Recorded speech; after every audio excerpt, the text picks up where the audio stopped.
Ukraine के युद्ध के मैदान में तबाही का दूसरा नाम बन चुका वो राक्षस अब भारत की झोली में गिरने वाला है, जिसे देख नाटो के भी छूट गए पसीने।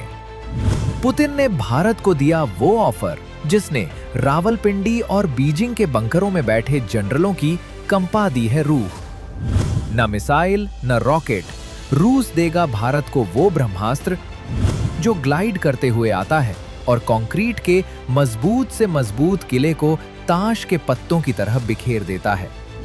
अगर भारत ने कह दी हां, तो पाकिस्तान के आतंकी लॉन्च पैड्स और चीन की गुफाएं एक झटके में बन जाएंगी उनका हमेशा का कब्रिस्तान। दोस्तों, युद्ध में हथियार तो बहुत इस्तेमाल होते हैं, गोलियां चलती हैं, मिसाइलें उड़ती हैं, टैंक गरजते हैं, लेकिन कभी-कभी दुनिया के सामने एक ऐसा हथियार आता है जो सिर्फ तबाही नहीं लाता, बल्कि वो खौफ का दूसरा नाम बन जाता है। एक ऐसा हथियार जिसके गिरने की आवाज बाद में आती है, लेकिन मौत का सन्नाटा पहले छा जाता है। पिछले 2 सालों से जिस एक नाम ने पूर्वी यूरोप की धरती को हिलाकर रख दिया है, जिसने बड़े बड़े किलों को मलबे के ढेर में बदल दिया है, अब वही महाविनाशक भारत की दहलीज पर दस्तक दे रहा है। ये कोई साधारण बम नहीं है, ये बारूद का वो पहाड़ है जो जब आसमान से जमीन पर उतरता है तो रिक्टर स्केल पर भूकंप जैसी कंपन पैदा कर देता है। दुश्मन चाहे जमीन के जितना भी नीचे छिपा हो, चाहे उसने कितनी भी मोटी कंक्रीट की दीवार बना रखी हो, इस हथियार की एक चोट उसे वहां भी ढूंढकर राख कर देती है। खबर आ रही है कि रूस ने अपने सबसे पुराने और भरोसेमंद दोस्त भारत के सामने अपनी तिजोरी खोल दी है और एक ऐसा प्रस्ताव रखा है जिसे सुनकर हमारे पड़ोसियों, खासकर सीमा पार बैठे उन आतंकियों और विस्तारवादी ड्रैगन की धड़कनें रुक जाएंगी। ये एक ऐसा गेम चेंजर है जो सस्ता है, सटीक है और इतना घातक है कि इसका सामना करने के लिए अभी तक कोई डिफेंस सिस्टम बना ही नहीं है। पुतिन जानते हैं कि भारत को अपनी सीमाओं पर किस तरह की चुनौती मिल रही है और शायद इसीलिए उन्होंने अपनी ब्रह्मास्त्र वाली लिस्ट से निकालकर ये खास तोहफा भारत को देने की पेशकश की है। आखिर क्या है वो चीज जिसे रक्षा विशेषज्ञ बिल्डिंग गिराने वाला राक्षस कहते हैं? और अगर ये भारतीय वायुसेना के हाथ लग गया तो बालाकोट जैसी एयर स्ट्राइक का मंजर कितना भयानक होगा। हम आपको बताएंगे इस धमाकेदार खबर की पूरी कहानी, तो बने रहिएगा वीडियो पर और इस संबंध में आपके जो भी विचार हों कमेंट में लिखकर जरूर बताइएगा। क्या है वो हथियार जिसे दुनिया नरक का दरवाजा कहती है? देखिए कैसे एक बम से बदलने वाला है पूरा एशियाई युद्ध का नक्शा। तो चलिए अब इस सस्पेंस से पर्दा उठाते हैं और रूबरू होते हैं उस बाहुबली से जिसका नाम है फैब 3000। जी हां, आज तक की रिपोर्ट और रक्षा सूत्रों के हवाले से खबर है कि रूस ने भारत को अपने इस सबसे भारी भरकम और विनाशकारी ग्लाइड बॉम्ब की तकनीक और सप्लाई देने की बात कही है। आपने फैब 500 या फैब 1500 के बारे में सुना होगा, लेकिन फैब 3000 उन सब का बाप है। इसका वजन 3000 किलोग्राम है। 3000 किलो! सोचिए, एक औसत कार का वजन 1000 से 1200 किलो होता है। यानी ये बम 3 बड़ी गाड़ियों के बराबर वजन का बारूद अपने पेट में लेकर उड़ता है। यूक्रेन युद्ध में जब रूस ने इसका इस्तेमाल शुरू किया तो वहां के सैनिकों ने इसे नरक का नाम दे दिया, क्योंकि जब ये फटता है तो ये अपने आसपास के सैकड़ों मीटर के इलाके को शॉक वेव से ही खत्म कर देता है। इसके फटने से जो धमाका होता है वो किसी छोटे परमाणु बम टैक्टिकल न्यूक से कम नहीं लगता, बस इसमें रेडिएशन नहीं होता। रूस अब इसी ताकत को भारतीय वायुसेना के सुखोई 30 MKI बेड़े में शामिल करना चाहता है। ये सिर्फ एक बम नहीं है, ये दुश्मन के मनोबल को तोड़ने वाला हथौड़ा है। जब दुश्मन को पता चलेगा कि ऊपर सुखोई उड़ रहा है और उसके नीचे फैब 3000 लटक रहा है, तो वो लड़ने से पहले ही हार मान लेगा। अब आप सोच रहे होंगे कि बम तो बम होता है, ये ग्लाइड बम क्या बला है और ये मिसाइल से कैसे अलग है? देखिए, साधारण बम को गिराने के लिए विमान को दुश्मन के ठीक ऊपर जाना पड़ता है। इसमें विमान के गिरने का खतरा रहता है क्योंकि दुश्मन नीचे से एंटी एयरक्राफ्ट गन चला सकता है। मिसाइलें अच्छी होती हैं, लेकिन वो बहुत महंगी होती हैं। करोड़ों रुपए की एक। ग्लाइड बॉम्ब इन दोनों के बीच का एक जुगाड़ और मास्टरपीस है। रूस ने अपने पुराने लोहे के बमों ग्रेविटी बॉम्ब्स पर एक खास तरह की किट लगा दी है, जिसे UMPK kit, universal module for planning and correction कहते हैं। इस किट में दो चीजें होती हैं, एक तो पंख, विंग्स, और दूसरा नेविगेशन सिस्टम, GPS GLONASS। काम कैसे करता है? हमारा सुखोई विमान दुश्मन की सीमा से 50 से 60 किलोमीटर दूर बहुत ऊंचाई पर उड़ता है। वो वहीं से इस बम को छोड़ देता है। जैसे ही बम छूटता है, उसके पंख खुल जाते हैं और वो पत्थर की तरह नीचे नहीं गिरता, बल्कि एक चील की तरह हवा में तैरता हुआ, ग्लाइड करता हुआ अपने लक्ष्य की तरफ बढ़ता है। ऊंचाई और गति का इस्तेमाल करके ये मीलों दूर तक जाता है और सैटेलाइट गाइडेंस की मदद से एकदम सटीक निशाने पर गिरता है। इसका सबसे बड़ा फायदा, सस्ता। मिसाइल की तुलना में ये कौड़ियों के भाव बनता है। सुरक्षित, पायलट को दुश्मन के सिर पर जाने की जरूरत नहीं, वो दूर से ही पार्सल गिराकर वापस आ सकता है।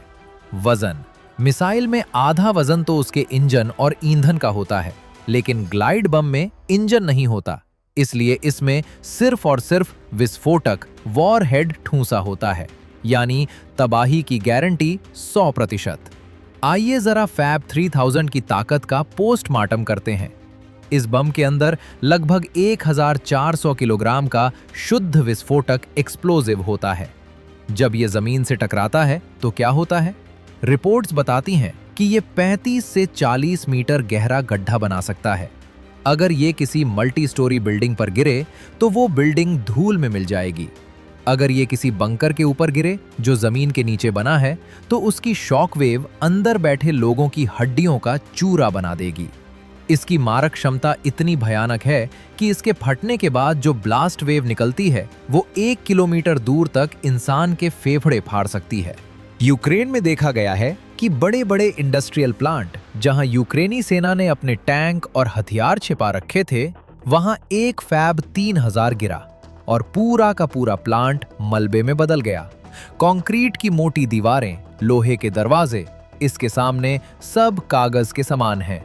भारत के संदर्भ में सोचिए, लद्दाख या अरुणाचल में चीन ने पहाड़ों के अंदर गुफाएं, टनल्स बना रखी हैं, जहां वो अपने हथियार छिपाते हैं।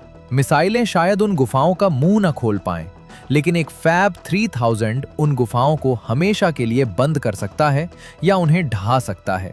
पाकिस्तान के आतंकी लॉन्च पैड्स का तो जिक्र ही क्या करें। एक बम गिरेगा और पूरा का पूरा कैंप इतिहास बन जाएगा। रूस ये ऑफर अभी क्यों दे रहा है? रूस को पता है कि उसके पास ग्लाइड बम की जो तकनीक है, वो सस्ती भी है और युद्ध में परखी हुई बैटल प्रूवन भी है। पश्चिम के हथियार महंगे हैं और कम मात्रा में मिलते हैं। रूस कह रहा है, अरे भाई, करोड़ों की मिसाइल क्यों बर्बाद करते हो? हमारा ये सस्ता और टिकाऊ बम लो और जितनी मर्जी उतनी तबाही मचाओ। इसके अलावा रूस को पैसों की जरूरत है और अपनी डिफेंस इंडस्ट्री को जिंदा रखना है। भारत से बेहतर खरीदार कौन हो सकता है? ये एक तरह का विन विन सिचुएशन है। भारत को कम पैसे में भयानक फायर पावर मिल रही है और रूस को मार्केट।